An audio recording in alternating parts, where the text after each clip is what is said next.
काफी समय पहले की बात है।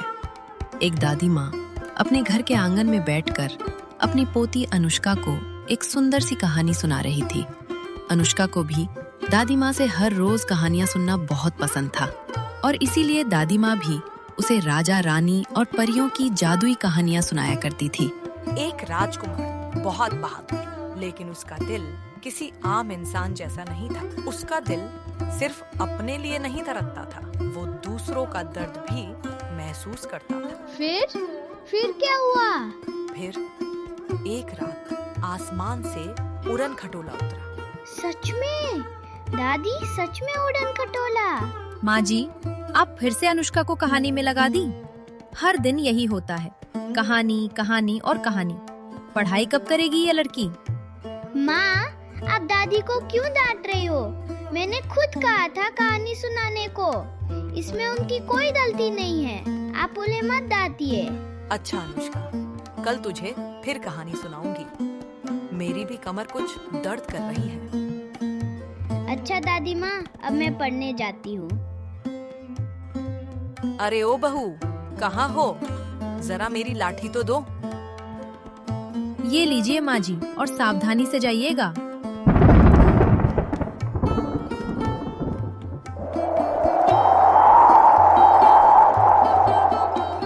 अरे वो आदमी तो अभी तक वापस क्यों नहीं आया? आज मौसम कुछ ठीक नहीं लग रहा। हवा की आवाज सुन रही है? आज बहुत तेज तूफान आएगा। हाँ माँ, ऐसा लग रहा है जैसे पूरा आसमान गुस्से में हो। बस, पुराने लोग कहते थे कि जब हवा ऐसे चीखती है ना, तो जंगल भी जाग उठता है।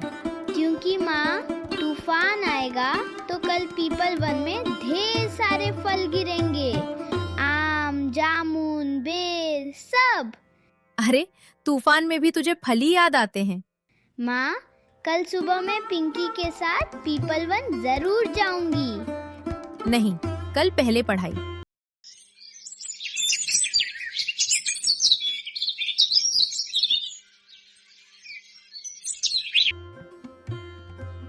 अनुष्का, अरे ओ अनुष्का, कहाँ है तू? जरा इधर तो आ। चाची, अनुष्का को बुलाओ। इतनी सुबह क्या हुआ पिंकी? चाची, कल रात का तूफान देखा था ना? हाँ देखा था, लेकिन ऐसे क्यों चिल्ला रही है? चाची, कल रात को तूफान आया था, इसीलिए अनुष्का को बुला रही हूँ। उसने कहा था कि आंधी आएगी तो तुम मुझे बुलाने मेरे घर चली आना, फिर हम दोनों साथ में फल इकट्ठा करने चलेंगे। पीपल वन में सब कुछ गिरा पड़ा है। हाँ। अनुष्का, उठ जा, तेरी सहेली आई है। आ रही हूँ माँ। सच? सब गिरा पड़ा है? हाँ। अरे अनुष्का, तू आ गई। चल जल्दी चल, वरना हमसे पहले कोई और बगीचे में पहुँच जाएगा। पहले ये बताओ, पढ़ाई हुई? सब हो चुकी है माँ, बस थोड़ी देर के लिए जा रही हूँ। थोड़ी देर या फिर पूरा दिन? आज का दिन शायद अलग हो माँ। जल्दी आ जाना। चल ज्योति, नहीं तो एक भी फल नहीं मिलेगा। अनुष्का माँ से इतना कहकर हाथ में टोकरी लेकर पिंकी और अनुष्का बगीचे की तरफ फल इकट्ठा करने निकल पड़ती है। थोड़ी देर बाद वो दोनों बगीचे में पहुँच जाती है। अरे अनुष्का, आज तो मजा आ गया। इतने फल तो मेले में भी नहीं मिलते। लगता है इतनी सुबह किसी और की नजर नहीं पड़ी। ठीक कहा तूने। चल चल, देर नहीं करते हैं। अनुष्का और पिंकी जल्दी जल्दी फल इकट्ठा करने लगे। तभी एक घायल पक्षी की आवाज राधा के कानों में पड़ी। पिंकी, सुना? तुझे भी किसी के रोने की आवाज सुनाई पड़ रही है क्या? अरे छोड़ ना, कोई पंछी होगा। देख कितने फल हैं। नहीं पिंकी, ये साधारण आवाज नहीं है, इसमें दर्द है। तू डराने लगी अब। हम इंसान जैसा दर्द महसूस करते हैं, पक्षी भी दर्द महसूस करते हैं। अनुष्का, मुझे अच्छा नहीं लग रहा। नहीं नहीं, मैं तो उधर जाकर देखती हूँ। अगर कोई मुसीबत में है तो ऐसे ही छोड़ देना ठीक नहीं। अब मुझे भी सुनाई दे रहा है। बस यहीं कहीं है। अनुष्का थोड़ा आगे बढ़ी तो देखा एक डाल जमीन पर पड़ा है और उसके नीचे एक कोयल पक्षी दबकर रो रहा है।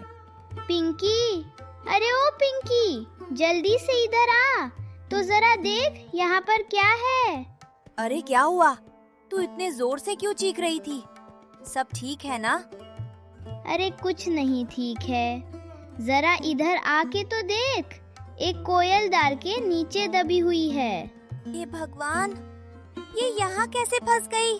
लेकिन अब तू क्या करेगी? अरे क्या करूँगी क्या, सबसे पहले डाल को हटाते हैं।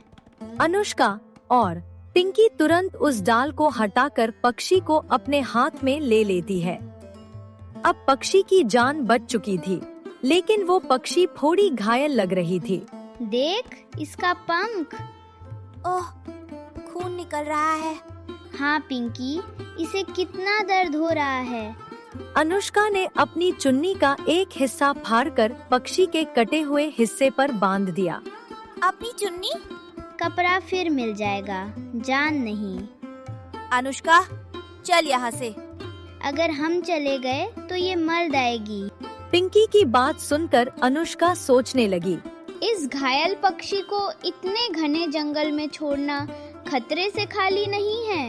मैं एक काम करती हूँ, इस पक्षी को घर ही ले जाती हूँ। आगे जो होगा सो देखा जाएगा। वो तो ले जाना ही पड़ेगा। यहाँ छोड़ गई तो वो उड़ भी नहीं पाएगी और भूख से शायद मर भी जाएगी। लेकिन चाची जब ये देखेगी तब देखना, तुझे बहुत डांटेगी। अरे तू इन सब बातों की चिंता मत कर, आगे जो होगा देखा जाएगा। उन सब बातों को तुझे नहीं सोचना। चल अब घर चलते हैं। चल जल्दी, किसी ने देख लिया तो। अनुष्का और पिंकी उस घायल पक्षी को लेकर घर आने लगते हैं। वहीं दूसरी तरफ अनुष्का के पिताजी अपने मालिक से थोड़े पैसे उधार मांग रहे थे। नहीं नहीं नहीं, मैं तुम्हें और पैसे नहीं दे सकता। ऐसा चलता रहा तो तुम कहीं और काम ढूंढो, मुझे तुम्हारी कोई जरूरत नहीं है। ऐसा मत बोलिए, ये काम चला गया तो मेरा परिवार बहुत मुसीबत में पड़ जाएगा। अरे बस, अब मैं कुछ नहीं जानता, इसलिए महीने के अंत से पहले मैं तुम्हें एक भी नहीं दे सकता। हर महीने तुम्हारी यही मांग रहती है। क्या करूं सेठ जी, असल में लड़की तो बड़ी हो गई है, फिर घर में बीमार बूढ़ी माँ, उनकी दवाइयों पर ही आधे पैसे खर्च हो जाते हैं। अच्छा, तुम्हें जब इतनी ही समस्या है ना तो कहीं और काम ढूंढो, तुम्हें और मेरे यहाँ आने की जरूरत नहीं। ऐसी बात मत बोलिए, काम चला गया तो मैं अपनी माँ और बीवी को लेकर कहाँ जाऊंगा। अरे जब इतनी ही चिंता है तो और पैसे मत मांगने आया करो, नहीं तो मैं तुझे काम से तुरंत निकाल दूंगा। अच्छा ठीक है, मुझे कोई पैसे नहीं चाहिए। तो फिर जाओ और मन लगाकर काम करो, मेरे कान के पास घिघोर घिंघोर मत करो। हरिदत्त भी करे तो क्या करे, उसके जेब में एक फूटी कौड़ी तक ना। अरे अनुष्का, तुम्हें आने में इतनी देर क्यों हो गई? तुम मुझे और कितना सताओगी? माँ, इसमें मेरी कोई गलती नहीं है। दरअसल मैं बगीचे में घूमते घूमते थोड़ा ज्यादा दूर चली गई थी, इसलिए आने में थोड़ी देर हो गई। तेरा तो कोई और काम नहीं है, दिन भर बस घूमते रहना और माँ को सताना। लेकिन तेरे हाथ में ये क्या है? क्या छिपा रही है? जरा दिखा तो। कहाँ माँ, अब कुछ तो नहीं है। हे भगवान, तू ये कोयल पक्षी फिर कहाँ से ले आई? क्या तू मुझे शांति नहीं देगी? रोज रोज एक नई अशांति लाती रहती है। माँ, ऐसे क्यों बोल रही हो? ये कोयल तूफान में एक पेड़ की डाल के नीचे दब गई थी, कितना दर्द हो रहा था। माँ, ये घायल है, इसे छोड़ देती तो ये बच नहीं पाती। इसलिए तुम इसे घर ले आई?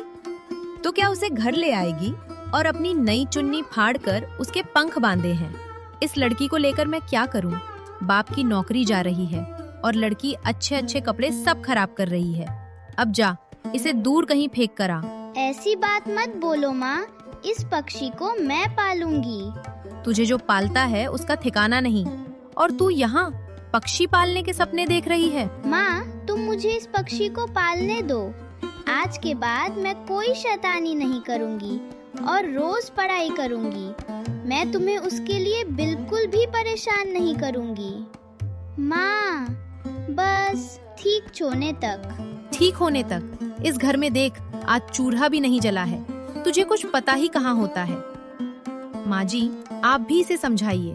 बहू, वो छोटी बच्ची है, उसे इतना मत डांटो। तू आ राधा, उसको मेरे पास ले आ। देखो क्या पक्षी लाई है। माँ जी, आप नहीं समझती। आपकी वजह से लड़की की आज ऐसी दशा हुई है। आज पक्षी लाई है, कल कुत्ते बिल्ली सब ले आएगी। माँ, ऐसे गुस्से में बात करने से क्या होगा? मैं जानती थी दादी राजी हो जाएगी। जो मन करे वो कर। कमला गुस्सा होकर वहाँ से चली जाती है। अरे ओ अनुष्का, इस पक्षी को कहाँ ले जा रही है? जरा मेरे पास तो ला। ठीक है दादी, ला रही हूँ। अनुष्का कोयल को लेकर दादी के पास जाती है। तभी रघुनाथ दिन भर काम करके थका हारा घर आता है। तुम आज भी माँ की दवाई नहीं लाए? और कितने दिन दवाई छूटेगी? अरे भाग्यवान, क्या करूं, मुझे बिल्कुल याद नहीं रहा। असल में काम का इतना दबाव है ना कि कुछ भी याद नहीं रहता। चलो कोई बात नहीं, कल जरूर माँ की दवाई ला दूंगा। क्या मैं नहीं जानती? मुझसे बातें छुपाओ मत। मैं जानती हूँ, पैसे होंगे तभी तो तुम दवाई लाओगे ना। चलो कोई बात नहीं, लेकिन मैं क्या करूँ जी? घर में बनाने को थोड़ा भी दाल नहीं है। अरे भाग्यवान, ये क्या कह रही हो तुम? पैसे तो लगभग खत्म हो गए हैं। अगले महीने की 1 तारीख को पैसा मिलेगा, तभी दाल ला पाऊंगा। तुम चिंता मत करो भाग्यवान, सब ठीक हो जाएगा। बहू, कहाँ गई? जरा इधर तो आ। आज मेरे पैर का दर्द बढ़ गया है। हरिदत्त, क्या आज दवाई नहीं लाया है तू? असल में माँ ये कह रहे थे कि सेठ जी आजकल काम का दबाव बहुत ज्यादा दे रहे हैं, इसीलिए इन्हें घर का कुछ भी याद ही नहीं रहता। हाँ बहू, मैं समझ सकती हूँ। उम्र हो गई है मेरी, अब तो मैं तुम लोगों पर बोझ हूँ। कब ईश्वर मुझे अपने पास बुला लेंगे, तभी मुझे शांति मिलेगी। नहीं नहीं माँ जी, ये आप क्या कह रही हैं? आप तो माँ हैं, आप तो सब जानती हैं। अच्छा वो सब छोड़ दो। कमला, तुम तो मेरे कमरे की बत्ती बुझा कर जाओ। अब मुझे बहुत जोर से नींद आ रही है, अब मैं सो जाती हूँ। कमला बत्ती बुझाकर वहाँ से चली जाती है। इसके बाद एक बहुत अजीब घटना होती है। दरअसल अनुष्का के कमरे में टेबल पर रखे पिंजरे के अंदर की कोयल पक्षी बोल उठती है। अब मैं और कितनी देर पिंजरे में बंद रहूंगी? अब तो सब सो गए हैं। मैं तो अब अपनी असली रूप में वापस आती हूँ। इतना कहकर कोयल तुरंत एक सुंदर सी परी के रूप में आ जाती है। अभी थोड़ी शांति लग रही है, पंख थोड़ा टूट गया है।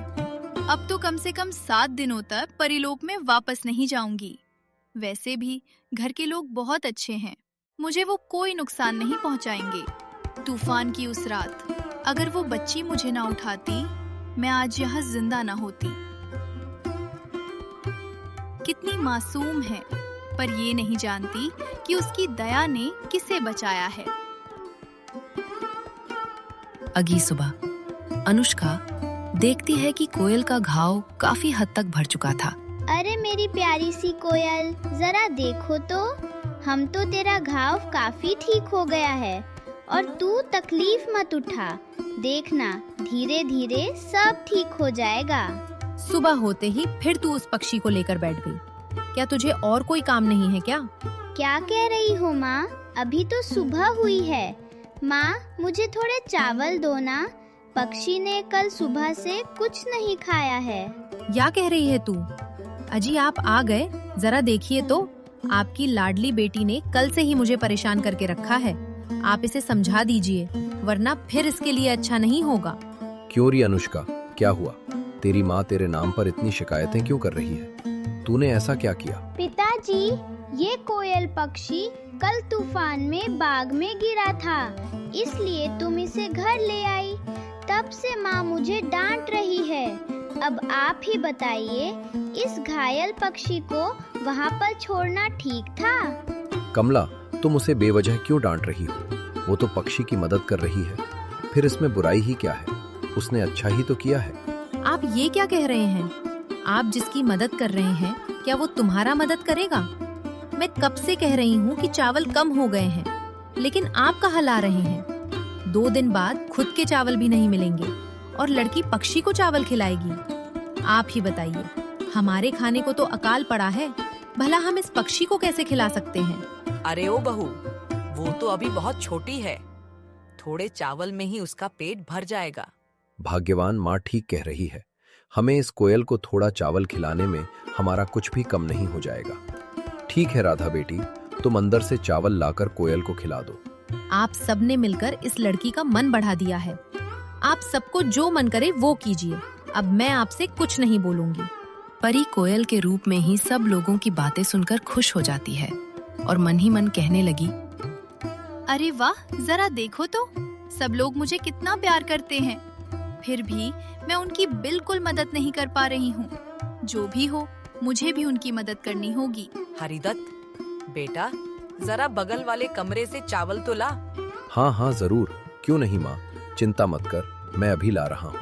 हरिदत्त बगल वाले कमरे में गया और हांडी भरे चावल देखकर हैरान हो गया। अरे यहाँ तो बहुत सारे चावल दिख रहे हैं, लेकिन कमला ने कहा था कि चावल नहीं है। कमला, अरे कहाँ गई? जल्दी एक बार इधर आओ तो। अजी क्या हुआ? क्यों इतना चिल्ला रहे हो? तुमने तो कहा था कि हांडी में ज्यादा चावल नहीं है, तो इतने चावल कहाँ से आए? अरे ये कैसे संभव है? लेकिन मैंने देखा था, हांडी में तो बहुत कम चावल थे। वो तो तुम बता पाओगी। सुबह सुबह बेवजह हल्ला कर दिया था। अनुष्का के पक्षी के लिए मैं थोड़ा चावल लेकर जाता हूँ। हरिदत्त थोड़े चावल लेकर कर चला जाता है और कमला हैरान होकर हांडी की तरफ देखते रहती है। ये सब क्या हो रहा है? मुझे कुछ समझ नहीं आ रहा है। इतने चावल कहाँ से आए? मैंने तो कल भी चावल कम देखकर। दादी, कोयल का घाव काफी ठीक हो गया है। हाँ बेटी, ये सब तेरे देखभाल के कारण ही हो पाया है। अच्छा ठीक है दादी, मैं थोड़ा बाहर जा रही हूँ, तब तक कोयल तुम्हारे पास ही रहेगी। कोयल, तुम बिल्कुल भी शैतानी मत करना, ठीक है ना? तू फिर कहाँ जा रही है दोपहर में? और मैं उसे कैसे रखूंगी? मैं खुद तो अच्छे से चल नहीं पाती। अरे तुम मत सोचो दादी, ये बहुत अच्छी है। ये लो, इस टेबल पर रख रही हूँ और देखना, यहीं पर चुपचाप बैठी रहेगी। अनुष्का दादी माँ के बगल में कोयल को रखकर बाहर घूमने चली जाती है। बहू, ओ बहू, कहाँ गई? एक बार मेरे पास आकर मेरी लाठी दे जाओ। दिन भर घर में लेटे रहने में अच्छा नहीं लगता, थोड़ा बरामदे में घूम आऊंगी। अरे माँ, मैं तो अभी खाना बना रही हूँ, मैं अभी नहीं आ पाऊंगी। हाँ, तू आएगी भी क्यों? सब मेरे नसीब की गलती है। मैं तो अब तुम लोगों पर बोझ हूँ। हे भगवान, क्या मैं अब कभी अकेले चल नहीं पाऊंगी? मुझे बहुत दया आ रही है। राधा की दादी दर्द से कैसे रो रही है। उनका सारा दर्द मुझे दूर करना होगा। थोड़ी देर बाद अचानक दादी के चारों तरफ सुनहरी रोशनी चमक उठती है और दादी लेटे हुए से बैठने लगती है। अरे क्या हो रहा है ये सब? मैं अकेले कैसे खड़ी हुई? बहू, बहू, देख, मैं फिर अपने पैरों पे खड़ी हो गई हूँ। लेकिन माँ, ये कैसे संभव है? आप अकेली लाठी के बिना इतनी दूर कैसे आईं? सब ईश्वर की इच्छा है बहू। आप ठीक हो गई है, इसीलिए हम बहुत खुश हैं। दादी माँ को अपने पैरों पर खड़ा देखकर कमला बहुत खुश होती है। बगल में बैठी हुई कोयल मन में कहने लगी, सब कितने खुश लग रहे हैं। छोटी लड़की मुझे कितना प्यार कर रही है और मैं भी बस कुछ ही दिनों पहले यहाँ आई हूँ। मैं यहाँ जितने दिन रहूंगी उनकी मदद करती रहूंगी, लेकिन ऐसे नहीं, मुझे उन्हें कुछ ऐसा देना होगा जिससे उनकी गरीबी बिल्कुल दूर हो जाए। अगर उसका पंख ठीक नहीं हुआ तो वो आसमान में उड़ भी नहीं पाएगी। इतना कहकर अनुष्का कोयल के पास जाती है। फिर सामने के नजारे को देखकर अनुष्का बिल्कुल हैरान हो जाती है, क्योंकि कोयल ने 2 सोने के अंडे दिए हुए थे। अरे, कोयल के पास 2 अंडे कैसे पड़े हुए हैं? उन्हें देखकर तो ऐसा लगता है कि वो सोने के रंग के हैं। मैं एक काम करती हूँ, इस सोने के अंडे को ले जाकर माँ को दिखाती हूँ। अनुष्का उन 2 चमकने वाले अंडे को लेकर अपनी माँ को दिखा। अरे सुनती हो, जरा इधर तो आओ। क्या हुआ? सुबह सुबह सांड की तरह क्यों चिल्ला रही है? पापा, आप भी हैं? ये देखो, मेरे कोयल पक्षी ने अंडे दिए हैं। अरे ये तो सोने के हैं। ये तो सचमुच सोने के अंडे हैं। अनुष्का बेटी, जरा मेरे हाथ में देना। आप भी ये सब क्या कह रहे हैं? अंडे भी भला सोने के होते हैं क्या? माँ, आपको विश्वास ना हो तो आप ही देखो। अनुष्का बेटी, तूने ये अंडे कहाँ से पाए? विश्वास करो माँ, मैंने ये दोनों अंडे कोयल पक्षी के पास ही पाए हैं। अब समझ आया, घर में जो कुछ हो रहा है उस पक्षी के कारण ही हो रहा है। उस दिन हांडी में इतने चावल भी इसी कोयल के कारण ही आया था, और आज ये सोने के अंडे। कमला, मुझे भी तो यही लग रहा है। हाँ, लगता है अब हमारी सारी परेशानी दूर हो गई। ईश्वर ने शायद हमारी मदद करने के लिए हमारे घर भेजा है इन्हें। ये अंडे बेचकर हमारी सारी कमियां दूर हो जाएगी। लेकिन एक बात का ध्यान रखना होगा, इस पक्षी के बारे में किसी को पता नहीं लगना चाहिए। अरे भाग्यवान, मैं अभी जा रहा हूँ सुनार के पास इस अंडे को बेचने। अब रोज रोज हरिदत्त 2-2 सोने के अंडे सुनार की दुकान पर बेचने लगा। ऐसे ही दिन गुजरते गए, सब कुछ ठीक चल रहा था। लेकिन एक दिन दुकानदार हरिदत्त से पूछने लगा, हरदत्त मियाँ, रोज रोज 2 सोने के अंडे कहाँ से पा रहे हो? अरे बताओ तो, कोई गुप्त धन मिला है क्या? नहीं नहीं सेठ जी, ऐसी कोई बात नहीं है। हरिदत्त मन में सोचने लगा कि मुझे इस दुकानदार को सच नहीं बताना चाहिए, नहीं तो मुसीबत में पड़ जाऊंगा। अरे चुप क्यों हो गए भाई, जरा बताओ तो। नहीं नहीं भाई, ऐसी कोई बात नहीं है। मुझ जैसा गरीब इंसान गुप्त धन कहाँ से पाएगा? असल में ये बहुत पुराने हैं। मेरी माँ पिताजी जमींदार थे, ये सब उन्हीं का है। तो भाई, जब सोना था इतना, तो फिर तुम इतने दिन तक ऐसे गरीबी में क्यों रहते थे? हाँ भाई, क्या करूं, मेरी माँ ने मुझे कुछ दिनों पहले ही ये सब बताई है। ठीक है भाई, अब मैं चलता हूँ, कल सुबह फिर से आऊंगा। हाँ हाँ, जरूर, क्यों नहीं भाई। ठीक है, तुम जाओ, लेकिन कल जरूर आना। हरिदत्त दुकानदार से इतना कहकर अपने घर की तरफ चल पड़ा। नहीं, ये मामला तो कुछ ठीक नहीं लग रहा है। रघु के भाई को ये बात बतानी पड़ेगी। सुनार हरिदत्त के भाइयों को ये सब बताने के लिए निकल पड़ता है।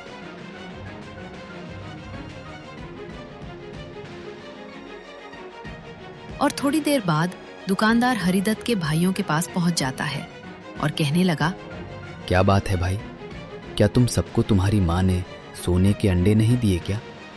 अरे हरिदत्त तो रोज सुबह सुबह मेरे पास सोने के अंडे बेचने आता है, फिर तुम सब क्यों नहीं आते? क्या सेठ जी, आप ये पागलों की तरह बातें कर रहे हो? भला सोने के अंडे भी होते हैं क्या? अरे जानता था तुम सब मेरी बातों पर विश्वास नहीं करोगे, इसीलिए तो अंडे साथ लाया हूँ। जरा ये देखो। मोहन दुकानदार के हाथों में सोने के अंडे देखकर हैरान हो जाता है। हाँ सेठ जी, ये तो सच में सोने के अंडे हैं। आज से पहले मैंने सोने के अंडे कभी नहीं देखे थे। क्या सच में ये मेरे भाई हरिदत्त ने लाकर आपको दिए हैं क्या? अरे हाँ मोहन, हरिदत्त रोज सुबह मेरे दुकान पर सोने के अंडे लाकर बेचता है, लेकिन मैं कुछ और ही सोच रहा हूँ। वो इतने अंडे कहाँ से पा रहा है? उसने तो कहा था ये उसकी माँ के पापा के घर की अमानत है। अरे वो सब झूठी बातें हैं। वो रोज इतने सोने के अंडे कहाँ से पा रहा है, मुझे पता करना होगा। हाँ हाँ, वो तो जानना ही होगा, लेकिन कैसे जाना जाए, बताओ तो। सब रहस्य उस घर में ही है। तुम बस बताओ, मेरे साथ जाओगे या नहीं? भी चाहता हूँ कि सबसे अमीर बन जाओ, इसलिए मैं तुम्हारे साथ चलने के लिए तैयार हूँ, लेकिन उसके लिए एक शर्त है। लेकिन कैसी शर्त है, बताओ तो। सारे सामान में से आधा आधा बंटवारा होगा। बताओ, क्या तुम तैयार हो? आधा? नहीं नहीं, ये कैसे हो सकता है? तो तुम अकेले जाओ, लेकिन अगर कोई जान गया तो तुम फिर मुझसे मदद मत मांगना। मोहन सोचने लगा कि हाँ, ये दुकानदार ठीक कह रहा है, इसे भी अपने साथ ले लेता हूँ। ठीक है, मैं तुम्हें आधा हिस्सा देने के लिए तैयार हूँ, लेकिन हमें आज ही कुछ करना होगा। उसके बाद मोहन और दुकानदार घर में जाकर दीवार के बगल में छिप जाते हैं। ओफो बाप रे, क्या मच्छर है! लगता है सारा खून आज ही पी जाएंगे। अरे मोहन भाई, धीरे बोलो, धीरे। अगर किसी ने सुन लिया ना तो फिर हम पकड़े जाएंगे।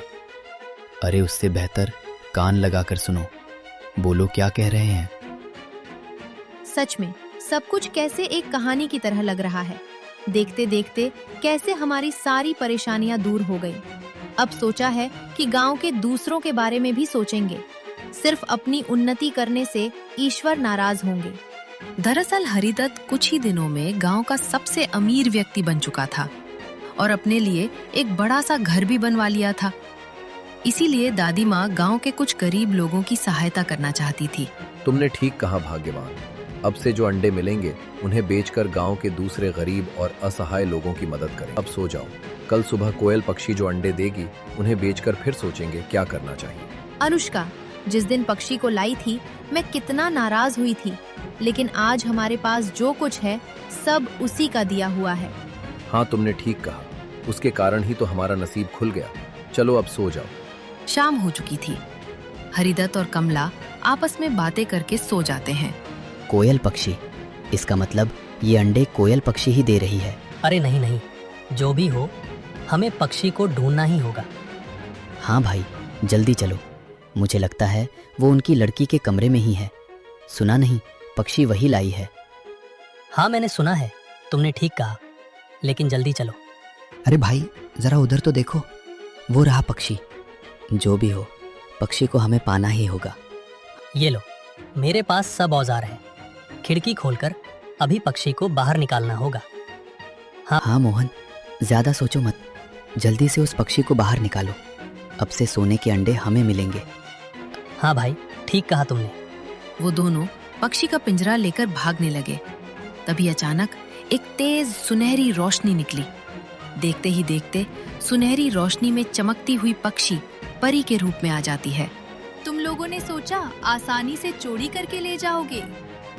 सुनार और मोहन ये सब देखकर बहुत ज्यादा घबरा जाते हैं। ओ बाप रे, ये क्या मैं देख रहा हूँ? ये तो एक परी है। अरे मोहन, ये सब सोचना बाद में, पहले यहाँ से भाग। मेरे हाथ से बचना इतना आसान नहीं। तुम लोगों को आज मैं ऐसी सजा दूंगी, चोरी करने का सारा शौक मिट जाएगा। परी के जादुई छड़ी की शक्ति से उन दोनों के शरीर पर बड़ी बड़ी छिपकलियां काटने लगती है। अरे बाप रे बाप, मर गए। अरे छिपकलियों ने काट काट कर खत्म कर दिया। आज तो खुजलाते खुजलाते खत्म हो गए। ए परी जी, हमें माफ कर दीजिए। आज के बाद से हम ऐसी गलती। वे दोनों दर्द से जोर जोर से चीखने लगे। दोनों की चीख से सबकी नींद खुल जाती है। अरे ये सब क्या हो रहा है?